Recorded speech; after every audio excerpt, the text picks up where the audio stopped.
নমস্কার বন্ধুরা, সবাইকে স্বাগত জানাই মিতালি রান্নাঘরে। আজকের আমি সকাল সকাল বাজারে গিয়েছিলাম, ছোট ছোট 4টে ইলিশ মাছ নিয়ে এসেছি। আজকের ইলিশ মাছ দিয়ে আমসত্ব দিয়ে টক করব। মাছগুলো আমি সুন্দর করে ধুয়ে কেটে আমি লবণ হলুদ মাখিয়ে নিয়েছি। এখন আমি উনুনটা ধরিয়ে মাছগুলোকে ভেজে নেব।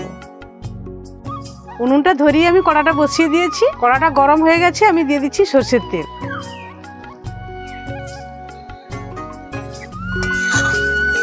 তেলটা গরম হয়ে গেছে, আমি একটা একটা করে মাছ ভেজে নেব। তেলটা গরম হয়ে গেছে, আমি একটা একটা করে মাছ দিয়ে দিচ্ছি।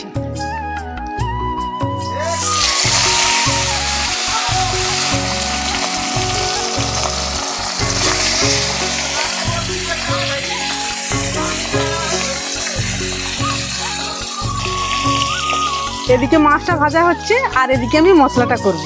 শুকনো লঙ্কা, কাঁচা লঙ্কা, সাদা সরষে আর কালো সরষে আমি একসঙ্গে বেটে নেব।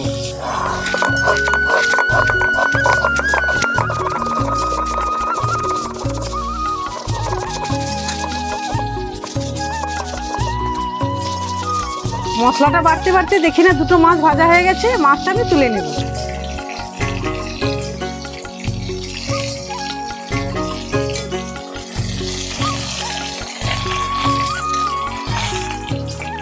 আর দুটো মাছ আছে, আমি ভেজে নিচ্ছি।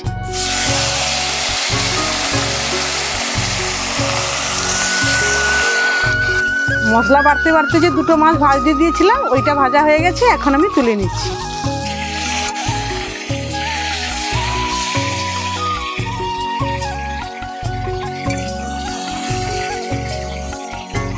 এখন আমি টকটা তুলবো। এই মাছ ভাজার তেলে আমি 5 ফোড়ন দিয়ে কাটি কচুটা ভেজে নেব। কচুটা সুন্দর করে ভাজা হয়ে গেছে, এখন দিয়ে দেবো শুকনো লঙ্কা, কাঁচা লঙ্কা, সর্ষে বাটা, জল।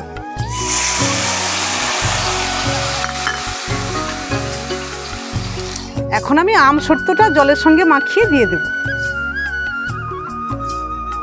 আমসত্বটাকে সুন্দর করে জল দিয়ে মাখিয়ে নিয়েছি, এবারে টকে দিয়ে দেব।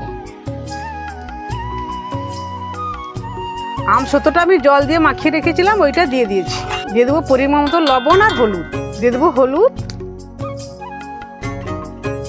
আর দিয়ে দেবো পরিমাণ মতো লবণ। টকটা সুন্দরভাবে ফুটতিছে, এবারে আমি মাছগুলো দিয়ে দেবো একটা একটা করে।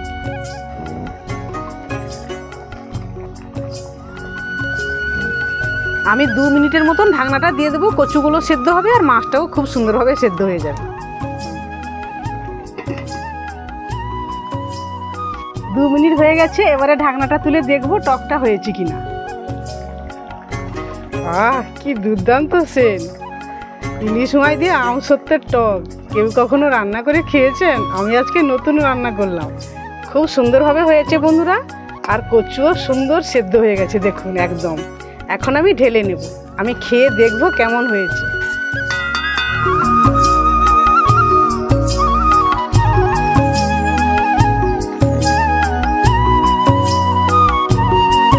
এখন আমি ভাত খাবো, কেমন টকটা টেস্ট হয়েছে আমি দেখব।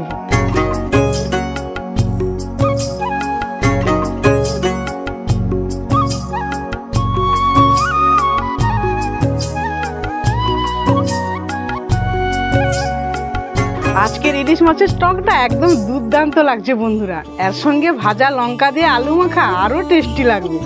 এইভাবে আপনারা বাড়িতে আমসত্ব দিয়ে ইলিশ মাছের টক করে খাবেন, এই সময়টা খুব ভালো লাগবে। আর এই ভিডিওটা যারা দেখছেন, ভিডিওটাকে লাইক এবং চ্যানেলটাকে সাবস্ক্রাইব করে আমার সঙ্গে থাকবেন আগামী দিনে নতুন নতুন ভিডিও ইলিশ মাছের পাওয়ার জন্য। সুস্থ থাকবেন, টাটা।